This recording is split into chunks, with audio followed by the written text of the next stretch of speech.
The streaking LA Kings beat the defending Stanley Cup champs again. I'll tell you why we should really be excited about this win. There's actually more than one reason. That's next in this edition of Locked On LA Kings. You are Locked On Kings, your daily podcast on the Los Angeles Kings, part of the Locked On Podcast Network, your team every day.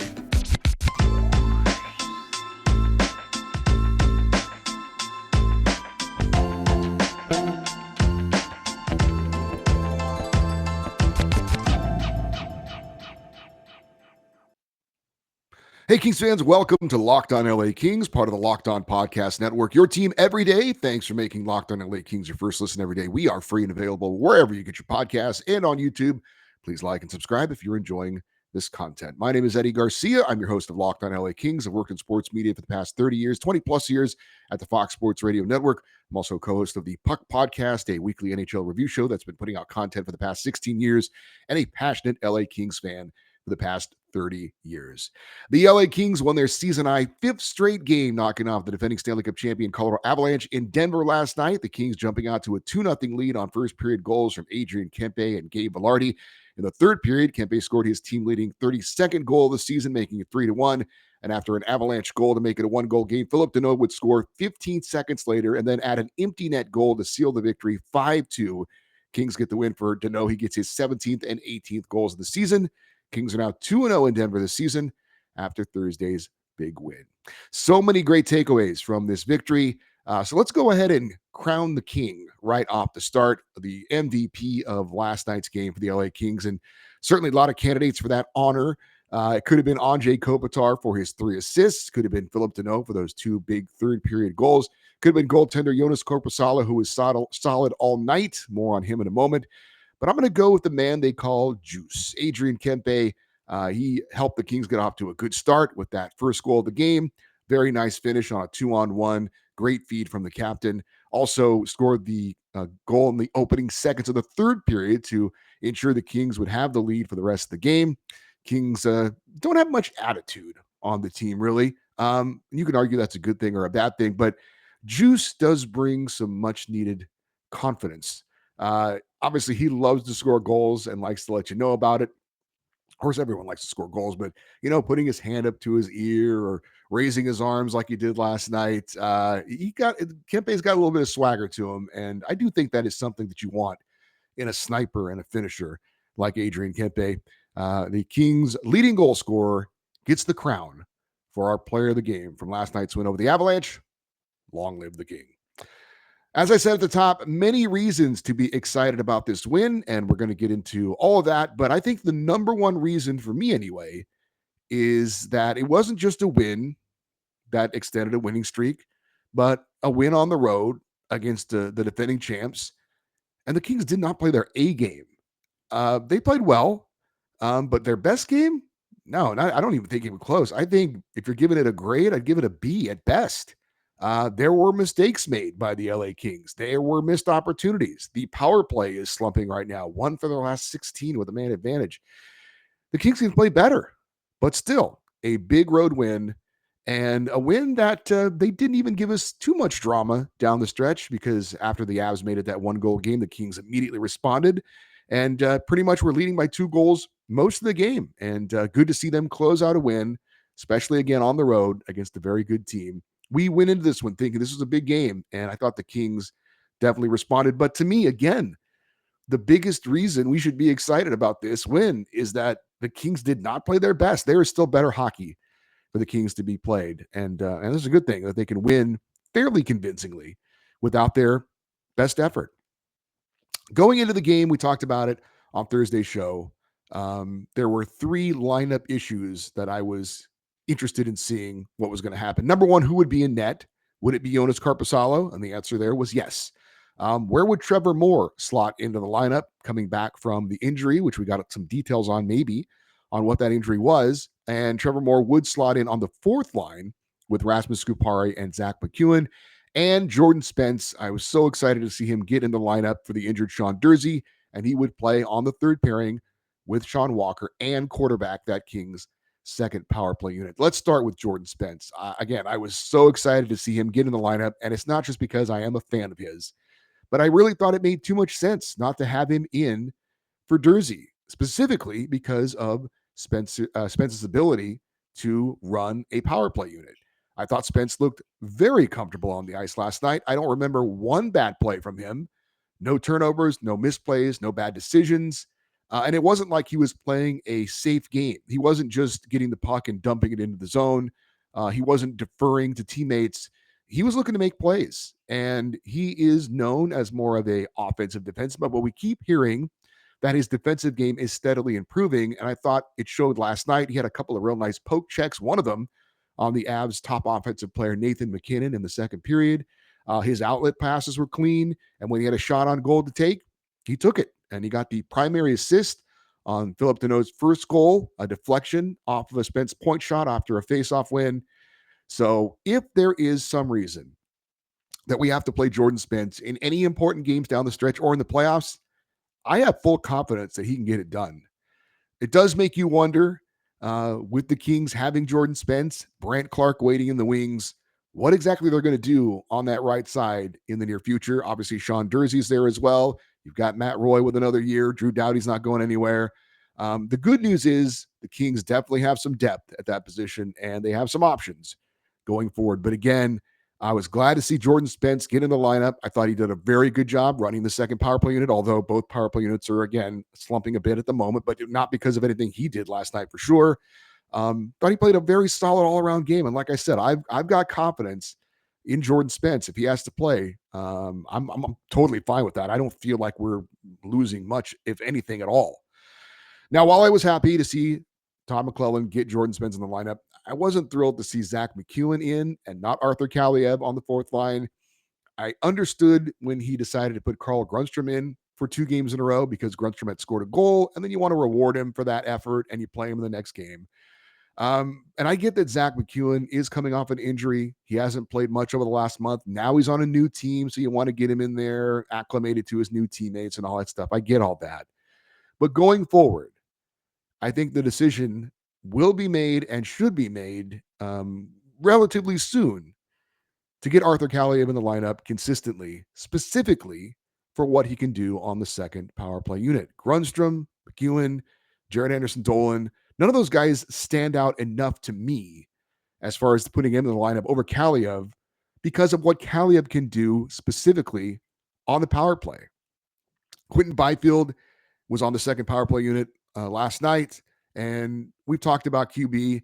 He's contributing, and we're glad to see it. And he did have an assist last night, 5th straight game with an assist for him, but he's not a finisher at this point of his career. The Kings need someone on that second power play unit that they can set up for opportunities, and that's perfect for Arthur Kaliev and what he can do. So I'm okay at the moment, I guess, because of some of the circumstances around getting Grundstrom out there and getting McEwen out there. But in the near future, and certainly when we really start to get into the stretch run, I expect to see Arthur Kaliev out there because the Kings need him, even if he's just a power play specialist, fine.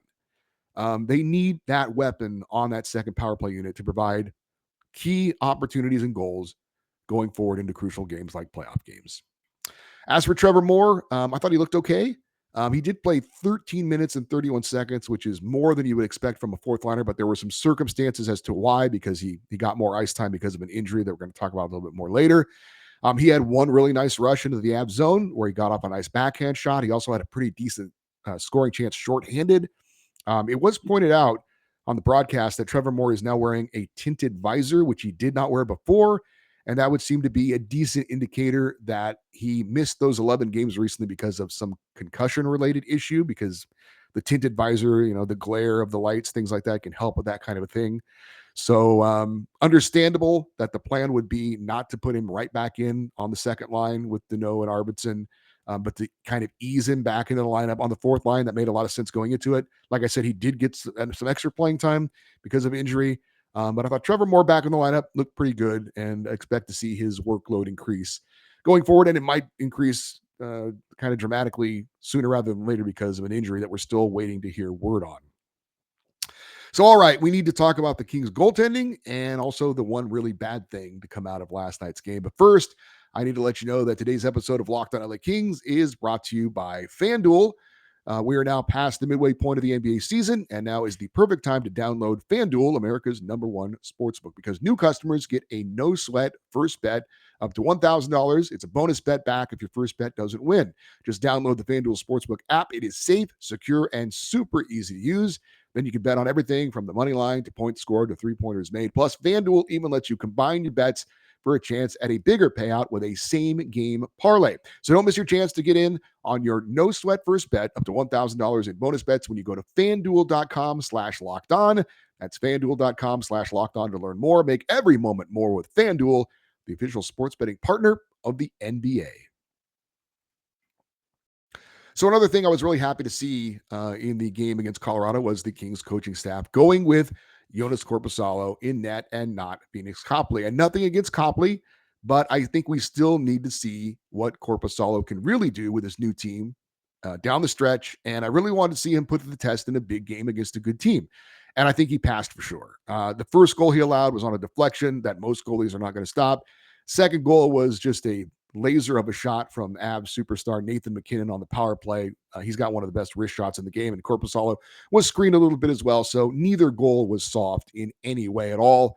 I mentioned on Tuesday's show, after the win over the Capitals, we were going to keep track of Phoenix Copley versus Jonas Korpisalo and what their numbers were going to be at not the full season, but when the trade was made to acquire Jonas Korpisalo.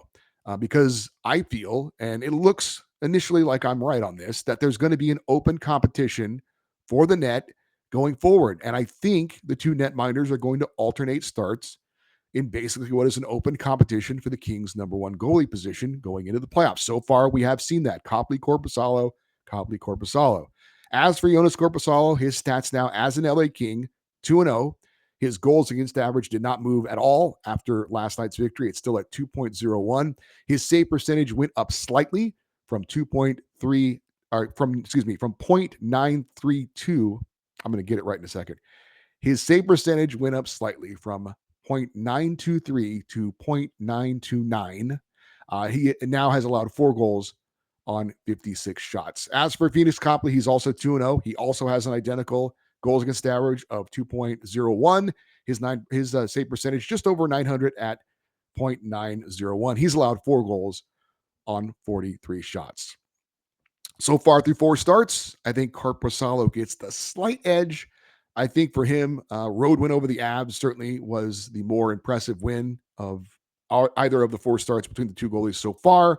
And just from the eye test, I think the stats say the same as far as what I see in Korpisalo. I think he's slightly better than Phoenix Copley. And I know we're nitpicking here, but there was that really soft goal that Copley allowed against the Capitals, that little push-in changeup that went through his legs.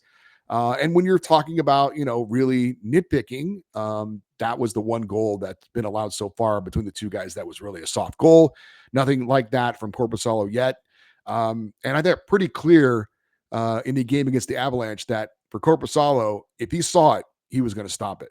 Like I said, a deflection, you knew it was going to take something like that to score. A deflection, a screen, that kind of thing. And so, again, I think so far this competition is actually a very encouraging thing. I think the Kings now have 2 solid goalies.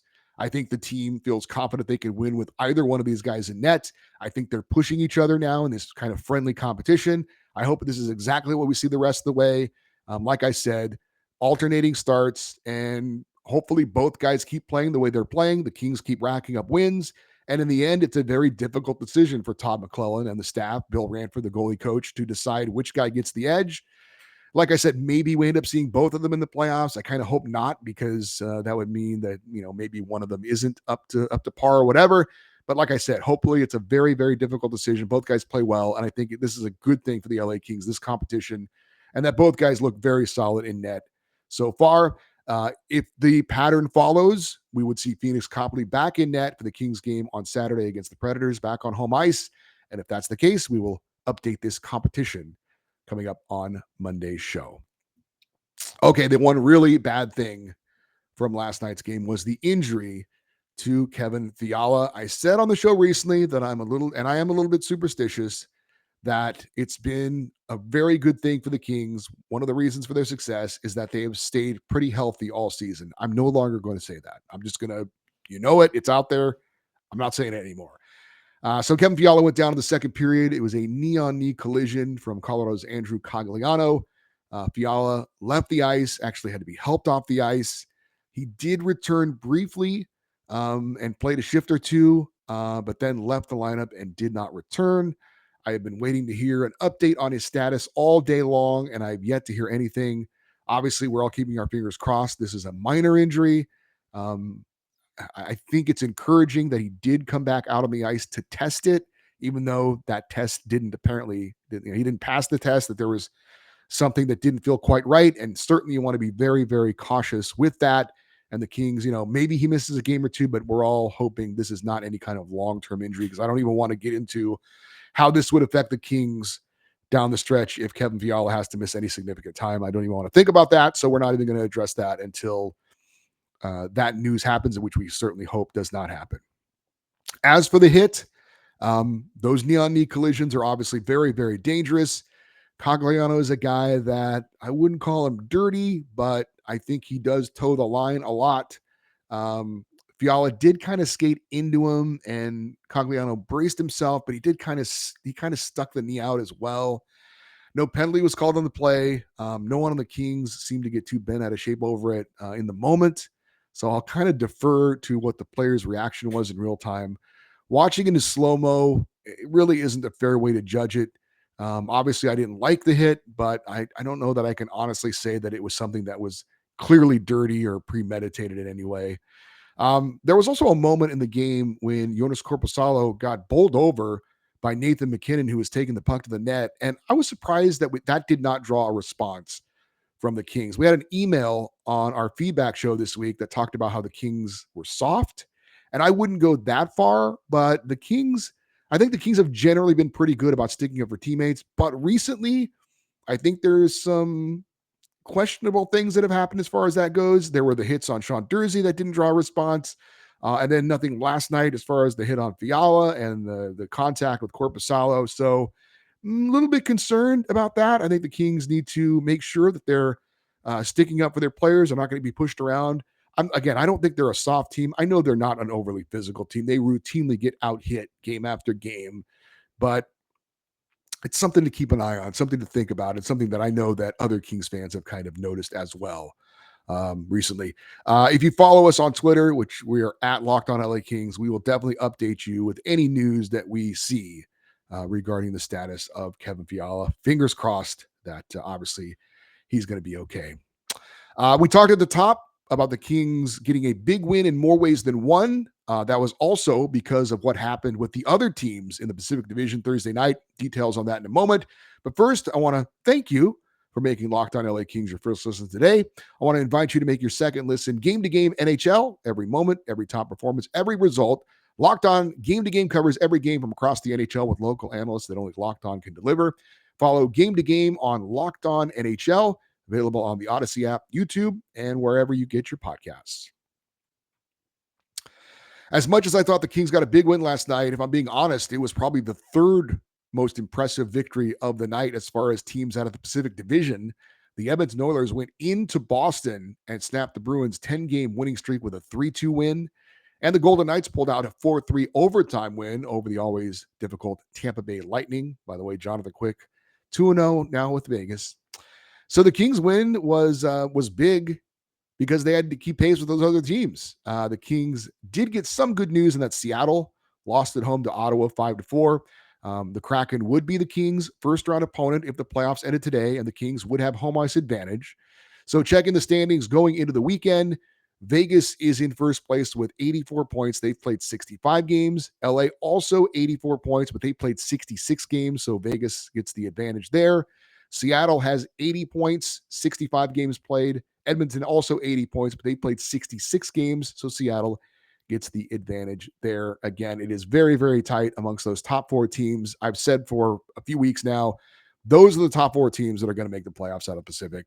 Calgary is not going to pose any kind of a threat. There's no late push from the Flames to try and get in here. So that's the top four. What order are they going to finish in? and determine the seeding for the playoffs. That is still very much in doubt. So very much important games going down the stretch for the LA Kings. And some good news, if you just want to look at the schedule, there's some tough opponents for some of the Kings' competition for the playoff seeding. Golden Knights are in Carolina to face the Atlantic Division leading Hurricanes on Saturday. Also Saturday, the Oilers are in Toronto to take on the Maple Leafs, one of the top teams in the East. Seattle is at home on Saturday against the Central Division leading Dallas Stars. So LA with a good chance to not only get 2 points against a Nashville Predators team that really isn't in a playoff race anymore, but also a chance to get 2 points when your competition is going to have a tough time getting 2 points. So a big game coming up on Saturday for the LA Kings back at Crypto.com Arena. And by the way, for those of you that care, I'm finally going to get back out to Crypto.com Arena on Saturday. Check out the Kings game in person against the Nashville Predators. I've been out of action for a little bit after suffering a broken toe in my beer league hockey game. So I'll be limping around a little bit there. But after the long road trip, wasn't able to get out to any of the recent home games, but now I'm going to get out there to see the Kings play the Predators on Saturday. And if you're going to be out there and you want to say hi, I'm more than happy to do that before, during, or after the game. You can reach out to me with the email, lockedoneddie@gmail.com. You could send a message on Twitter or on Instagram. Like I said, I'd be glad to meet up and say hi. I always like to meet listeners and viewers of Locked On LA Kings. By the way, the Kings are going to play their next 7 games on home ice, where the Kings are 29-2 this season. Did you know that the winning percentage by the LA Kings on home ice, .645, is not only the best in the Pacific Division, but the best in the Western Conference? I think the Kings are like 5th in the entire NHL as far as best home ice winning percentage. So that bodes well for the Kings going forward with how they're playing. 5-game winning streak. And also, like I said, 7 games in a row on home ice. So looking forward to seeing some big Kings home wins going forward. And yeah, we're going to have a full recap of the big home game, or the next home game, Saturday against the Nashville Predators, coming up on Monday's show. And of course, any news, any update involving Kevin Fiala, we'll be talking about that as well. Again, if you would like to send some feedback for the show or reach out in any way, the email address is lockedoneddie@gmail.com, EDDIE. We are on Twitter at LockedOnLAKings. We're on Instagram at LockedOnLAKings as well. I'm Eddie Garcia. Thank you for listening and watching this edition of Locked On LA Kings. Have a great weekend. We'll talk to you on Monday. And as always, go Kings, go.